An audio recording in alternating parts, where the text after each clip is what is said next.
Joining us now, an even higher-powered attorney, the Harvard Law professor and the blogger for Newsmax, Alan Dershowitz. Alan, also the author of the new ebook, Terror Tunnels, the case for Israel's just war against Hamas.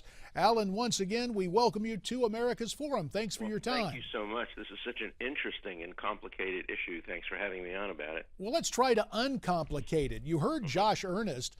He says, who has final say in these quarantines, and this is a matter of some dispute. In your mind, who does have the final say, Alan, the states or the federal government? Well, I think the federal government clearly has final say when it comes to people coming into and out of the United States.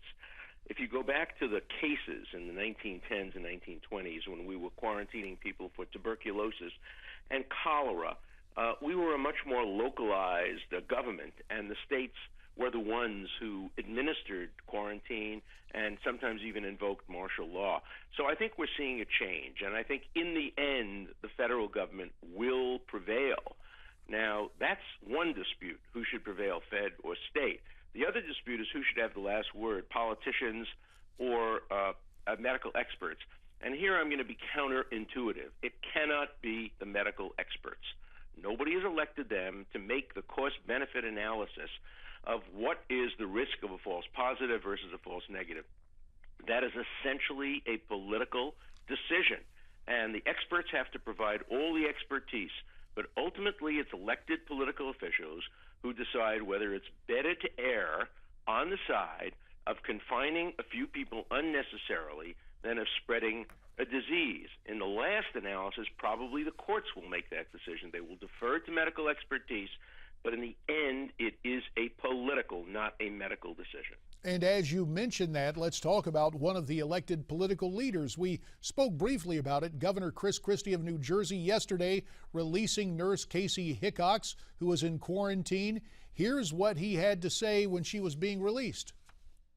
So remember, I understand she was uncomfortable, and no one likes to be in the hospital, but she was under supervision by the CDC and our health officials at all times, and I'm glad that she's getting to go back home, and hopefully her health will remain being good. If it is, that's good for her, her family, and everybody else. But we're not going to take any risks with the public health in New Jersey. Alan, you heard the governor there unapologetic for holding her in the first place.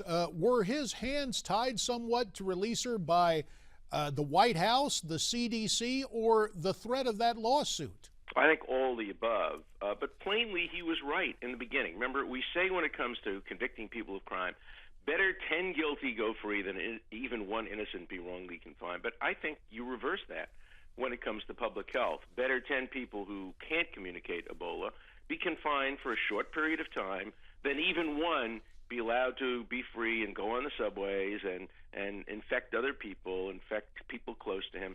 So I think it's permissible for political figures to err on the side of safety rather than on the side of rights if there is only a temporary restriction and it doesn't carry with it any kind of negative connotation. Nobody is accusing you of anything.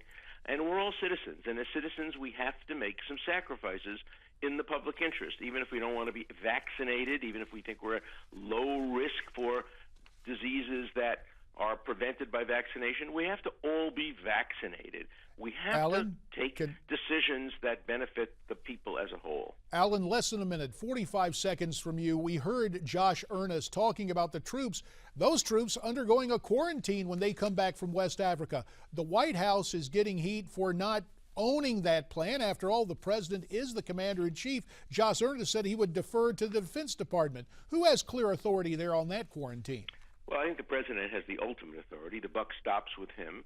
And you asked earlier about lawsuits. I do not think lawsuits have any realistic chance of success. I think the courts will defer to safety over rights when it comes to this kind of public health potential. Look, Ebola, it turns out, is not all that dangerous, but we're preparing ourselves. And we have to be prepared to take it over to the next segment. segment. Alan, let me invite you to stay with us. More from Alan Dershowitz following this time out.